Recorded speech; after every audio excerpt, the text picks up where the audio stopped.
यहाँ चले आए?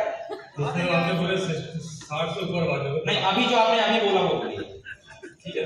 नहीं, पहले बोला ना कि मैं कोई चला जाता हूँ, बोलिए क्या वही वाक्य को रिपीट करिए महोदय। आपने बोलिए कि मैंने आपको नहीं बुलाया। हाँ, तो आप बोले मैंने बोला कि आप वापस चला जाता तो नहीं आने दूंगा, क्या कर लेंगे आप? जो आदमी इतना ढीठ हो 60 साल की जो बिना बुलाए आ जाए, हाँ पकड़ो।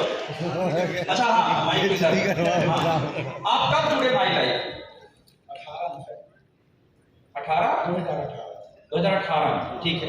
आप क्या करते थे पहले? मैं आरके ढेरिया, मैं अकाउंट ऑफिसर था कोयला खान भविष्य निधि कार्यालय, वहां से मैं रिटायर हुआ हूँ। 1 साल हो गया, 1.5 साल हो गया मुझे रिटायर होते हुए। पहली बार मैं जब 1 साल हुई है मुझे ज्वाइन करने को। ठीक है, बस मैं बताता हूँ। आप मैं JR मस्कुली लालबारा बालाघाट से। मैं इसके पहले पशु चिकित्सा विभाग में कार्यरत था और अभी अगस्त 21 में रिटायर हो जी। फिर आप माई लाइफ में जी। आप? और मेरा नाम भगवान सिंह पवार और मैं एजुकेशन में टाइम कीपर था। इस साल मतलब 15 में रिटायर हुआ था। ओ, 15 में रिटायर हुए? जी सर। अरे बाप रे, तो मतलब लगभग 70 के पास पहुंच रहे हैं। अब एक बात देखिए, ये सभी लोग रिटायर्ड हैं और अपनी पूरी जिंदगी किसी एक काम को दे चुके हैं, राइट और रॉन्ग? अब 2 लोग इधर उतर के खड़े हो जाइए, 2 लोग इधर उधर खड़े हो जाइए, अब यहीं खड़े रहना है, ठीक है? खड़े रहना। माइक कोई वॉलंटियर आओ इधर, पकड़ो। अब अगला सवाल आप चारों से और आप सभी से, ठीक है? सोच समझ के जवाब देना।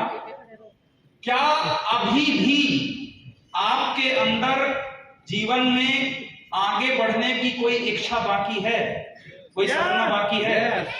एक मिनट। हाँ जी। आर्थिक आजादी पाने के लिए। आर्थिक आजादी 60 साल की जिंदगी में 40 साल काम कर चुके, पर आज भी इनको आर्थिक आजादी पाना बाकी है। और ये नौकरी करते थे सरकारी। बात समझ में आ रही है? Very good. आप क्यों आए? आपके पास भी लाइफ में कुछ करना बाकी है?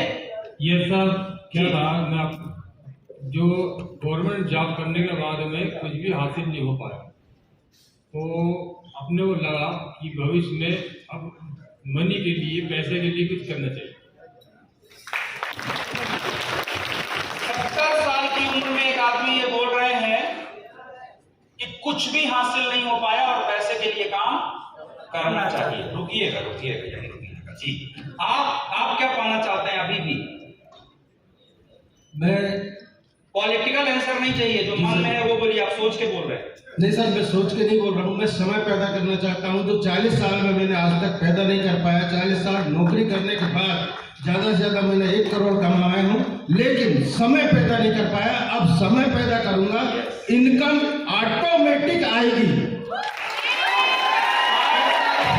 एक आदमी के पास अपने जिंदगी जीने के लिए पर्याप्त समय कभी नहीं रहा। अब वो चाहते हैं कि जितनी लाइफ मेरी आगे बची है वो तो मैं अपने समय और अपनी सुविधा से जीऊं। यस और नो? मैंने आपके बीच से लोग बुलाए हैं जो यहाँ बैठे थे, मुझे मालूम भी नहीं था इनके बारे में। बात समझ में आ रही है जी? जी, मैं पैसा तो कमाऊंगा ही, बाकी मेरा स्वास्थ्य बस ऐसे ही बना रहे, इसीलिए। Very good. पैसा तो मैं कमाऊंगा, क्योंकि रिटायर होने के बाद अगले 5 साल में आदमी डेड मोड में चला जाता है। पता है रीजन? उनके पास कोई काम नहीं रहता, घर में वो एक्स्ट्रा खिलाड़ी की तरह रहते हैं, है ना? बच्चे बोलते हैं हम पेपर पढ़ के ऑफिस जा रहे हैं, तब आप पढ़ लीजिएगा। यस और नो? बहू बोलती है कि पहले मेरे उनको खाना दे दो, फिर बाबूजी खा लेंगे, है ना? कौन सा काम है बाबूजी को? ये उपेक्षा एक इंसान को बुरा कर देती है। और ऐसा क्यों होता है? ऐसा सिर्फ इस हॉल में नहीं हो रहा है, ऐसा पूरी दुनिया में होता है। एक बहुत बड़ी रिसर्च हुई थी अमेरिका में कि पूरे दुनिया में जितने लोग अपनी जिंदगी को जीते हैं वो कैसे जीते हैं, जरा कुंडली देख लो। ये कुंडली दिखा रहा हूं, ये तुम्हारी भी कुंडली है, ये इनकी भी कुंडली है। और ये कुंडली ये कहती है कि दुनिया में हर एक इंसान 20 साल की उम्र में काम करना शुरू करता है। 40 साल तक काम करता है और फिर वो 60 का हो जाता है, जैसे ये चारों जन 60 के हो गए। और उस एज में केवल 1% लोग, पूरी दुनिया में सिर्फ 1% लोग अमीर बन पाते हैं। और अमीर का मतलब कि उनके पास अपने जीवन के लिए पर्याप्त पैसा होता है, यानी जैसा जीवन वो चाहते हैं वैसा जीते, अपने समय, अपनी सुविधा, अपनी चॉइस के अनुसार। ऐसे कितने % लोग होते हैं? 1%। बाकी 6% लोग ऐसे होते हैं जो ठीक ठाक जिंदगी को जीते रहते हैं, यानी उनको 25,000 50,000 पेंशन मिलती रहती है, उससे वो दूध का बिल, बिजली का बिल, किराने का बिल, पेपर का bill, toilet cleaner, floor cleaner, fair and lovely cream कितना खरीद लेते हैं, समझे? यानी ठीक ठाक जीवन वो जीते रहते हैं। उसके बाद 65% लोग होते हैं जो अपने बच्चों या किसी की मदद पर निर्भर होते हैं, यानी वो इस उम्मीद में होते हैं कि बेटा कमा के मेरी सेवा करे। और एक बात बताऊं, वैसे दुनिया में संतान से बड़ा सुख कुछ नहीं है, कुछ नहीं है, ये मैं जानता हूं। इस उम्र में हम संतान के बारे में ही सोचते हैं, ये भी जानता हूं। लेकिन मेरा एक स्वभाव रहा है, मैं कड़वी बातें करता हूं, समाज का सत्य बोलता हूं। आप कभी अपनी संतान पर भी निर्भर मत रहना, क्योंकि अगर आप घर में संतान पे निर्भर रहने वाले माता पिता बने तो आपको उपेक्षित किया जाएगा, इसकी पूरी संभावना।